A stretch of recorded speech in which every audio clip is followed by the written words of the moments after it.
Hello everyone, how are you? I hope you all are fine. आज हम लोग national institute of open schooling का secondary course social science book 1 का module 1 India and the world through the ages lesson 6 religious and social awakening in colonial India जो कि history का chapter है। आज हम लोग इसे पढ़ने वाले हैं, तो चलिए शुरू करते हैं। Hello, dear learners. Today we are going to study Chapter 6 Religious and Social Awakening in Colonial India. तो हम लोग देखेंगे कि कॉलोनियल इंडिया में जो धार्मिक और सामाजिक जागृति कैसे हुई. So let's start. Read a conversation between Mimi, a 13-year-old girl, and her grandmother. Mimi, which college did you go to read, Grandma? Grandmother smiling. I never went to college, my dear. I only studied up to class 6 and was married when I was of your age. Mimi shocked. Married at 13? That is illegal, Grandma. Did you not protest? Grandmother, things were different at that time. Besides, many of my friends got married at the same time. This made Mimi curious about the practices prevalent in the society when her grandmother was a child. She also wondered how things changed over a period of time. Who were the people responsible for bringing this change? Mimi wanted to know all this and more. In this lesson, you will read how reforms were introduced in the 19th and 20th century in India. You will also read about the impact of these reforms on the society. तो यहाँ पे एक conversation दिया हुआ है मिमी जो कि 13 साल की एक लड़की है और उसकी दादी के बीच। मिमी बोलती है, अपनी दादी से पूछती है कि दादी माँ आपने किस कॉलेज से पढ़ाई किया? तो दादी हंसते हुए क्या बोलती है कि मैं कभी कॉलेज नहीं गई हूँ और मैंने सिर्फ क्लास 6 तक पढ़ा है और जब मैं तुम्हारे उम्र की थी तो मेरी शादी हो गई थी। मिमी शॉक हो गई और उसने क्या बोला शौक से कि शादी वो भी 13 साल की उम्र में, ये तो इलीगल है ना दादी माँ। क्या आपने विरोध नहीं किया? तो दादी माँ क्या बोलती हैं कि जो उस टाइम की जो भी चीजें थी बेटा वो बहुत ही अलग थी। मेरी दोस्त भी सेम एज में उसका भी शादी हो गया था। इसकी वजह से जो मिमी नाम की जो लड़की थी वो बहुत ज्यादा जिज्ञासा से भर गई कि ऐसे कौन कौन से प्रैक्टिसेस होते थे हमारे सोसाइटी में जिसमें जब ग्रैंड मदर एक जब चाइल्ड थी तो उनकी शादी हो गई थी और वो ये भी सोच रही थी कि ये जो चीजें हैं वो कैसे चेंज हुई टाइम आते आते। कौन ऐसे लोग हैं जो जिम्मेदार है इन चीजों को बदलने वाले, और मैं भी इन सब के बारे में जानना चाहती थी। आप लोग भी इस लेसन में हुए रिफॉर्म्स के बारे में पढ़ोगे जो 19th और 20th सेंचुरी में हुआ था और इसका क्या इम्पैक्ट पड़ा हमारे सोसाइटी पर, वो भी पढ़ने वाले हो। So let's start. Society in the early 19th century, हमारा जो समाज है वो 19 शताब्दी के शुरुआत दौर में कैसा था। The Indian society which you see in 2012 is very different from the one in the first half of the 19th century. Two major social causes prevented the society's progress. These were lack of education and subordination of women. Many sections of the Indian society were raised and followed certain practices which were not in keeping with humanitarian values. तो जो हमारा भारतीय समाज था Indian, जो कि आप 2012 या फिर अभी कह सकते हो 2020 में देख रहे हो, वो बिल्कुल अलग था। किससे? तो 19th सेंचुरी के शुरुआती दौर से। इसमें दो ऐसी चीजें चल रही थी जिसके कारण जो हमारा समाज है वो आगे नहीं बढ़ पा रहा था। एक तो शिक्षा की कमी थी और दूसरा जो औरतें थी उनको अपने अधीन रखा जाता था। बहुत सारे ऐसे सेक्शंस लागू किए गए हमारे इंडियन सोसाइटी में और जिसमें बहुत सारे रिजिड और कुछ ऐसे प्रैक्टिसेस थे जो मानवीय मूल्यों के खिलाफ थे। फर्स्ट है लैक ऑफ एजुकेशन, शिक्षा की कमी। Majority of people in those days were illiterate. All over the world, education was in the hands of a very small number of people. In India also, education was limited to a handful of men belonging to the upper castes. Brahmins in India had access to the Vedas, which were written in Sanskrit. It was a language known only to them.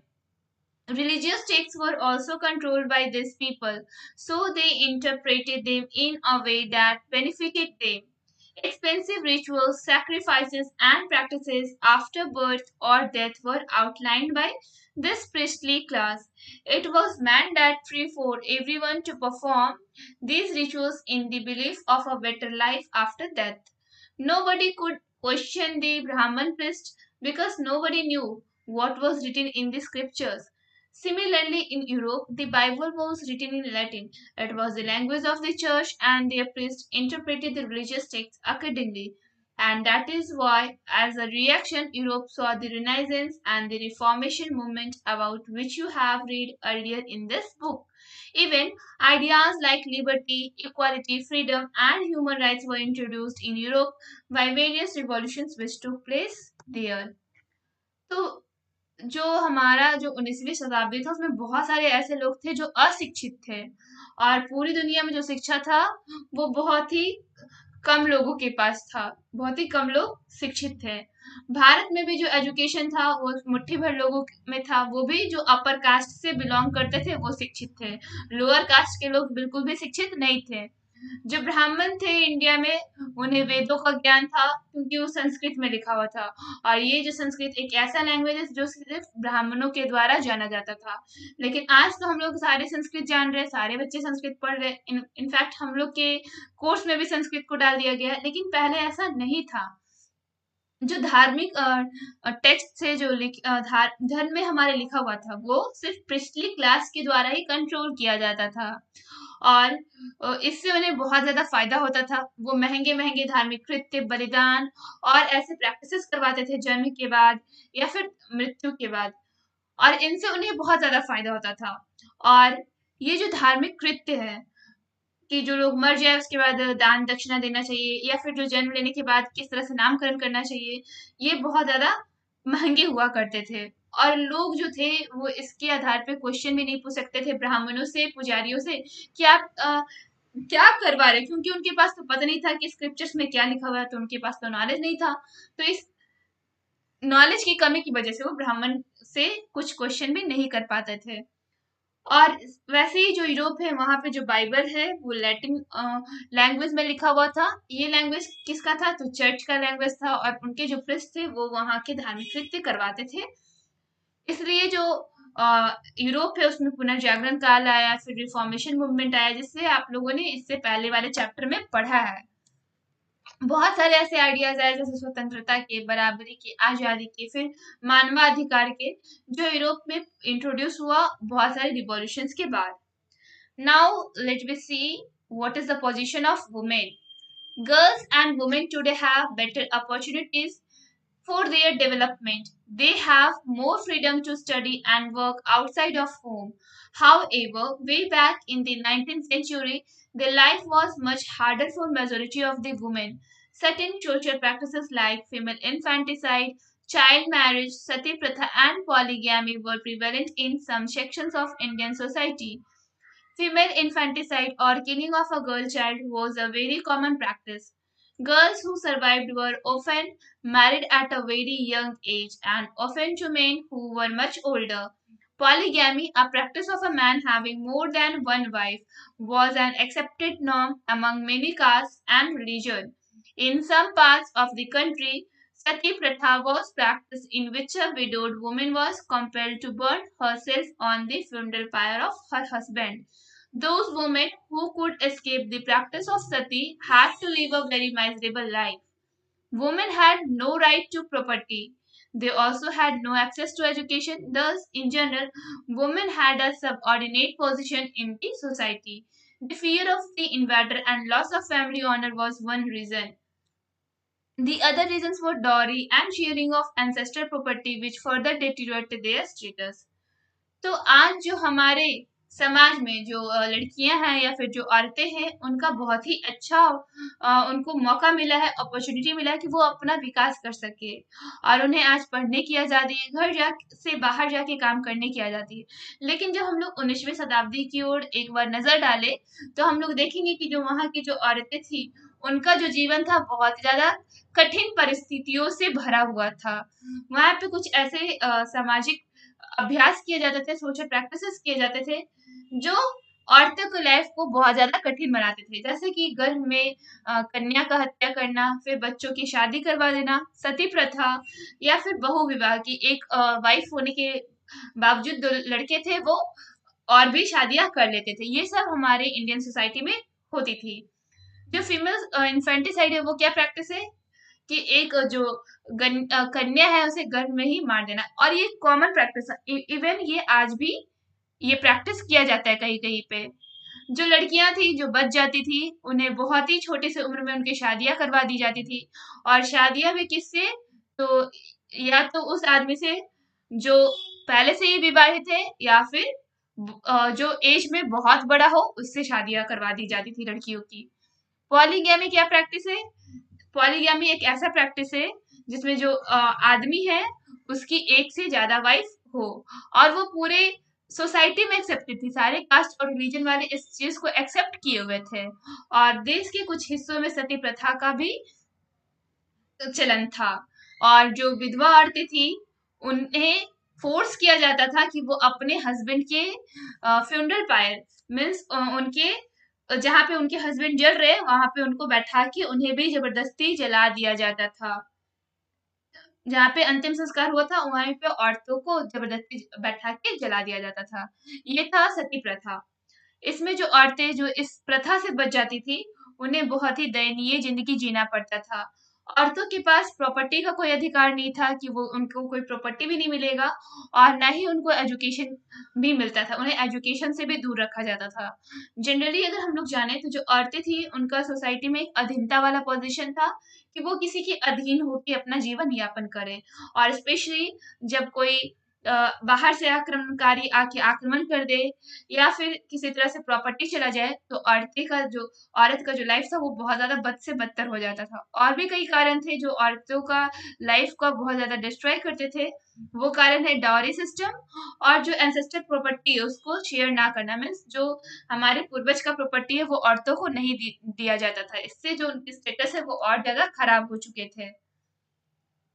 It was evident that certain practices and superstitions were preventing Indians from progressing. Reforms were needed to bring a change in the social and religious lives of the people. तो ये माना जाता है कि ये जो practices थी, जो भी ये असत्य धर्मी जो भी थे लोग, वो जो भी प्रैक्टिसेस करते थे वो इंडिया को आगे प्रोग्रेस करने में रोक रहा था। और यहाँ पे एक रिफॉर्म्स का जरूरत पड़ रहा है लोगों को, कि जिससे हम लोग एक ऐसा रिफॉर्म करें जो हमें सोशली और रिलीजियसली दोनों तरीके से हमें चेंज करके रख दे, और हमारा जो लाइफ है वो अच्छा हो जाए और हम लोग आगे बढ़ सके। A desire to change socio religious awakening, एक ऐसी इच्छा है जिससे लोगों में सामाजिक तौर पे धार्मिक तौर पे जागृति आई। What do you think could be the reasons that led to the awakening of the people against discrimination and inequality? Reformers like Raja Ram Mohan Roy, Ishwar Chandra Vidyasagar, Swami Dayanand Saraswati, Jyotiba Phule, Sir Syed Ahmad Khan, and Pandita Ramabai understood that ignorance and backwardness in the society was responsible for hindering its progress and development. This realization was reinforced when they came in contact with the Europeans and found that life was very different in other parts of the world. When the British missionaries started spreading Christianity, they criticized and questioned many of our social and religious practices. Many of their ideas were accepted by our reformers. The desire to reform the society was so strong that these reformers were now ready to face challenges as well as resistance from the Orthodox Indians. They started several movements to bring desirable changes in the society. तो आप क्या सोचते हैं, आपको कुछ ऐसा कोई idea है कि जो ये डिस्क्रिमिनेशन जो भेदभाव था या फिर जो असमानता थी उससे लोगों के नजर कैसे बदले कि उन्होंने ये चीजों के प्रति जागृति आए। बहुत सारे ऐसे समाज सुधारक थे जैसे कि राजा राम मोहन रॉय, ईश्वर चंद्र विद्यासागर, स्वामी दयानंद सरस्वती, ज्योतिबा फुले, सर सैयद अहमद खान, पंडिता रमाबाई। इन्होंने समझा कि जो हमारा जो सोसाइटी है वो प्रोग्रेस और डेवलपमेंट क्यों नहीं कर रहा है, हमारा सोसाइटी आगे प्रोग्रेस नहीं कर पा रही है, या फिर हम लोग बहुत पिछड़े, ऐसा क्यों है। तो इनको अपना कारण समझ में आ गया। उन्होंने रियलाइज किया, जब वो यूरोपियंस के कांटेक्ट में आए तो उन्होंने देखा कि जो हमारा जो देश का जो अलग अलग पार्ट है वो किस तरह से आगे प्रोग्रेस कर रहा है। जब ब्रिटिश मिशनरी क्रिश्चियनिटी को फैलाना स्टार्ट किया तो उन्होंने हमारे सोशल रिलीजियस प्रैक्टिस पे क्वेश्चन उठाया था, सवाल उठाया था, और उनके बहुत सारे जो आइडियाज है वो हमारे समाज सुधारक ने अपनाया, और उनके अंदर एक इच्छा जागी कि वो अपनी सोसाइटी को स्ट्रांग बनाए। और ये जो समाज सुधारक थे वो अपने जो कट्टरपंथी हिंदू थे या फिर इंडियंस थे भारतीय, उनकी चीजों को उन्होंने समझा और उनका सामना करने के लिए ये लोग तैयार हो गए। उन्होंने बहुत सारे डिजायरेबल चेंजेस किए हमारे सोसाइटी में। These were made possible by enlightened people like Swami Dayanand Saraswati and Raja Ram Mohan Roy. They studied the religious scriptures and criticized the prevalent religious and social practices. According to them, society should be based on the concepts of liberty and equality, both for men and women, and this was possible only by the spread of modern and scientific education, especially among the women. These movements came to be called socio-religious movement because the reformers felt that no change is possible in a society without reforming the religion. We will read further to know why education and other privileges were available to only the upper classes in society. फिर क्या हुआ कि जो लोग थे जैसे कि स्वामी दयानंद सरस्वती, राजा राम मोहन राय, उन्होंने लोगों के जो आम जनता थे उनके दिमाग में अ, बहुत कुछ, उनके दिमाग को पढ़ा, फिर उनके दिमाग में बहुत कुछ ऐसा भरा कि हम लोग आगे क्यों नहीं बन पा रहे, उनको उन्होंने इस चीज को समझाया। जैसे कि उन्होंने पहले हमारे स्क्रिप्चर्स जो रिलीजियस थे उनको पढ़ा, उसके बाद उन्होंने देखा कि कौन कौन से सोशल प्रैक्टिसेस और रिलीजियस प्रैक्टिसेस जो अपर कास्ट से बिलोंग करते हैं प्रिस्ट, वो करवा रहे हैं हम लोग के साथ। फिर उनके अनुसार जो सोसाइटी है वो किस पे बेस्ड होना चाहिए, स्वतंत्रता और बराबरी, चाहे वो मेन हो या वुमेन। एंड ये पॉसिबल हो पाया है सिर्फ मॉडर्नाइजेशन को स्प्रेड करके, साइंटिफिक एजुकेशन को स्पेशली औरतों के बीच में, क्योंकि औरतों को भी शिक्षित करना बहुत जरूरी हो चुका था। ये जो मूवमेंट है उसे सोशल रिलीजियस मूवमेंट कहा गया है, क्योंकि ये जो समाज सुधारक थे वो सिर्फ सोसाइटी को ही नहीं सुधारना चाहते थे बल्कि रिलीजन में जो भी प्रैक्टिसेस करवाए जाते थे उसे भी सुधारना चाहते थे। और हम लोग पढ़ेंगे कि जो एजुकेशन है या फिर जो अलग विशेषाधिकार है वो सिर्फ अपर क्लास सोसाइटी में ही क्यों उनको मिला था, लोअर क्लासेस को क्यों नहीं मिला था। फर्स्ट है the caste system. Since ancient times, Indian society had a caste system which was originally occupation based. Over a period of time, interpretation of religious texts by the upper caste and lack of access to religious scriptures by the lower caste led to several superstitious practices in the name of religion. This also resulted in power being concentrated in upper caste and exploitation of the lower caste. तो प्राचीन समय से ही जो हमारा भारतीय समाज रहा है उसमें caste system आ चुका है, और ये किस पे बेस्ड जो है, हमारे काम करने के ऊपर, ऑक्यूपेशन के ऊपर कि हम लोग क्या काम करते हैं। बहुत टाइम तक ये जो रिलीजियस टेक्स्ट है वो सिर्फ अपर कास्ट जिनको बहुत सारे विशेषाधिकार मिले थे वही सिर्फ एक्सेस कर पाते थे, रिलीजियस स्क्रिप्चर्स को वही पढ़ पाते थे, लेकिन जो लोअर कास्ट थे वो ऐसे प्रैक्टिसेस को ना जानते थे ना पढ़ पाते थे, जो धर्म के नाम पे करवाए जाते थे, और इसके परिणाम स्वरूप जो पावर है वो अपर कास्ट की ओर साथ चला गया, और जो शोषण है वो लोअर कास्ट के साथ किया जाता था। Hindu society was based on the Varna system, that is Brahman, Kshatriya, Vaishya and Shudra. According to the system, people were divided on the basis of their occupation. The people who were engaged in praying and worshipping the gods were categorized as Brahmans. Those who were engaged in wars called Kshatriyas. Those who Patient was the agriculture and trading were known as Vaishyas, and those who used to serve the upper three Varnas were known as Shudras. This caste system, which was purely based on occupation, had become hereditary. A person born in a particular caste could not change his or her caste even though they might have changed their work. This created inequality in society. It also led to the exploitation of the lower class. Therefore, caste system had become a major hindrance in the development of healthy, democratic and progressive society. तो जो Hindu society था वो mainly किस पे based था? वर्ण system, जो कि था ब्राह्मण, क्षत्रिय, वैश्य और शूद्र। उनके अनुसार ये जो सिस्टम था, इसमें जो लोग थे वो अपने आप को ऑक्यूपेशन के आधार पे बेसिस पे डिवाइड किए थे। ये जो लोग प्रेयर करने में या फिर पूजा करने में भगवान की बिजी रहे, उन्हें ब्राह्मण्स बोला गया, और जो लोग युद्ध में बिजी थे उन्हें क्षत्रिय बोला गया। जो लोग खेती और व्यापार करते थे उन्हें वैश्य बोला गया, और जो तीनों कोई सेवा करते थे उन्हें शूद्र बोला गया। ये जो कास्ट सिस्टम है वो ऑक्यूपेशन पे प्योरली बेस्ड था, और ये हेरिडिटरी नहीं था। जो लोग पार्टिकुलर कास्ट में जन्म ले लिया वो अपना कास्ट और बल्कि चाहे उसने अपना काम क्यों ना चेंज कर लिया हो, लेकिन वो अपना कास्ट चेंज नहीं कर सकता। इससे क्या हुआ कि सोसाइटी में इनइक्वालिटी आया, असमानता आ गया। इसकी वजह से जो लोअर क्लास है उनका बहुत बड़ा एक्सप्लॉइटेशन हुआ, और जो कास्ट सिस्टम है वो एक बहुत बड़ा मुख्य कारण बन चुका था। ना ही वो इंडिया को हेल्दी या डेमोक्रेटिक या प्रोग्रेसिव किसी भी तरीके से आगे नहीं बढ़ने दे रहा था। Many socio-religious reformers and organizations stepped forward to fight against this social practice. Organizations such as Brahmo Samaj, Arya Samaj, Prarthana Samaj, Ramakrishna Mission, and reformers like Jyotiba Phule, Pandita Ramabai, Sri Narayana Guru, Periyar Vivekananda, Mahatma Gandhi, and many others strongly protested against its rigidity. Most reformers consisted the prevalent caste practices as against the original spirit of the Vedas and other scriptures. They considered the caste system is irrational and unscientific. They felt it was against the basic rules of humanity. The uniting and relentless efforts of the social reformers helped people to become more tolerant towards each other. तो ये जो socio religious reforms हुए थे या organisation हुए थे, जिससे जो लोग समाज में जो भी बुराइयां फैली थी इसके खिलाफ पहले इन्होंने लड़ना स्टार्ट किया।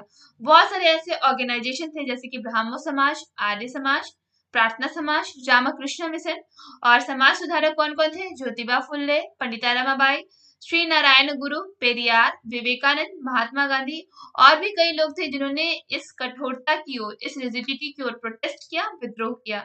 ऐसे बहुत सारे समाज सुधारक थे, इन्होंने जो कास्ट प्रैक्टिस चल रहा था ना उस पर उन्होंने रोक लगाना चाहे, और जो वेद थे या फिर जो अदर स्क्रिप्चर थे उसे बताया कि ये एक ओरिजिनल स्पिरिट है और हम लोग को किस पे विश्वास करना चाहिए? वेद पे और हमारे साहित्य पे, ना कि हमें ब्राह्मणों पे विश्वास करना चाहिए।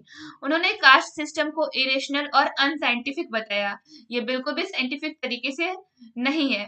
फिर उन्होंने एक और चीज सोचा कि जो बेसिक रूल है मानवता का वो हमें बनाए रखना चाहिए, और उन्होंने इसके प्रति बहुत ज्यादा मेहनत की है। और ये जो समाज सुधारक है वो लोगों को बताना शुरू किए कि किस प्रकार से हम लोग आगे बढ़ सकते हैं और हम लोग क्या क्या टॉलरेट कर सकते हैं एक दूसरे के बारे में। वेल, चैप्टर अभी कंप्लीट नहीं हुआ है। नेक्स्ट वीडियो में नेक्स्ट टॉपिक कवर होगा। तब तक के लिए इस चैप्टर को पढ़ने और समझने का प्रयास करें। That's all for today. Thank you everyone.